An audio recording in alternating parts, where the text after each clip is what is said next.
गनो को बरखना यार सनम सोहना दिलदार सनम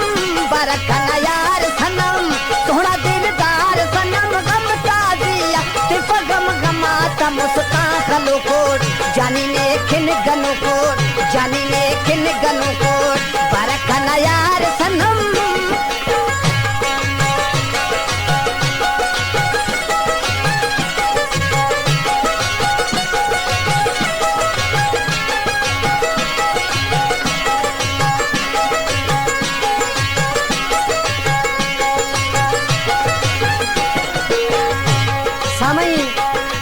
गाना के फरमाइश करे ने खैर मोहम्मद बदूजी और रेलो खना दोस्त इलम ता दौला दोस्त फकीर मोहम्मद रिंद आप शोरना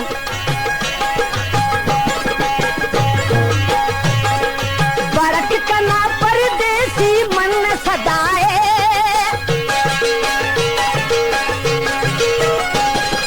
बरक कना परदेसी मन सदाए मिया सिवा जिंदगी बेकार मजाए बरखना यार सनम सोहना दिलदार सनम बरखना यार सनम सोहना दिलदार सनम गम का दिया तिप गम गमाता मुस्का खलो कोट जानी ने खिन गनो कोट बरखना यार सनम सोहना दिलदार सनम बरखना यार सनम सोहना दिलदार सनम गम का दिया तिप गम गमाता मुस्का खलो कोट जानी ने खिन गनो कोट जानी ने खिन गनो कोट बरखना यार सनम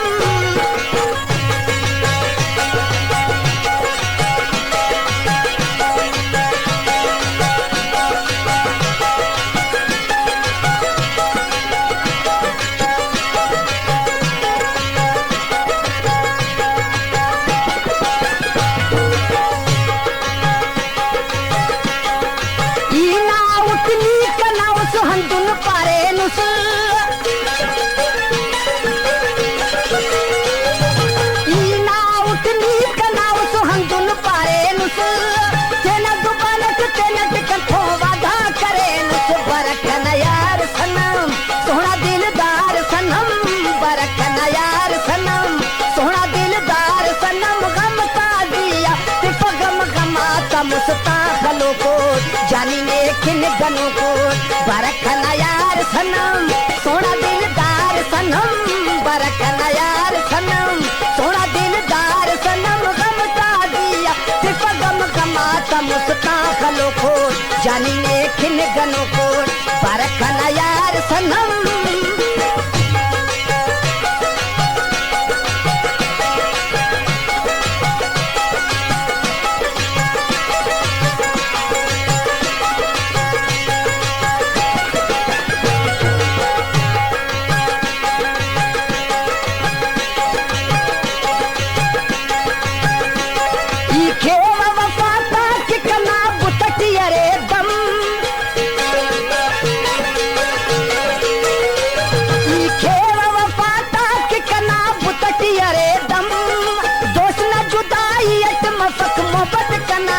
बरखना यार सनम सोहना दिलदार सनम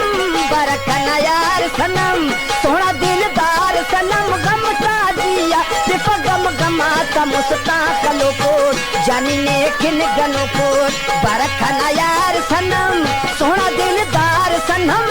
बरखना यार सनम सोहना दिलदार सनम गम का दिया तिप गम गमाता मुस्का खलो कोट जानी ने खिन गनो कोट जानी ने खिन गनो कोट बरखना यार सनम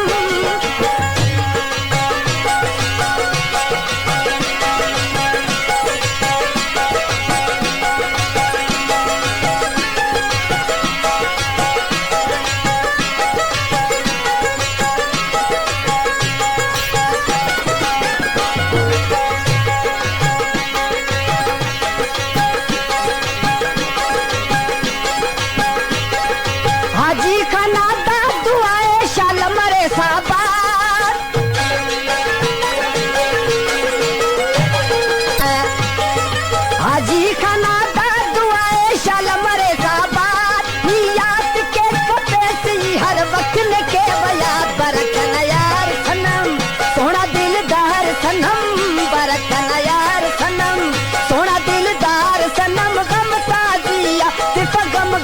सा मुस्ताकलो को जानी में किन गनों को, जानी में किन गनों को, परखना यार सनम।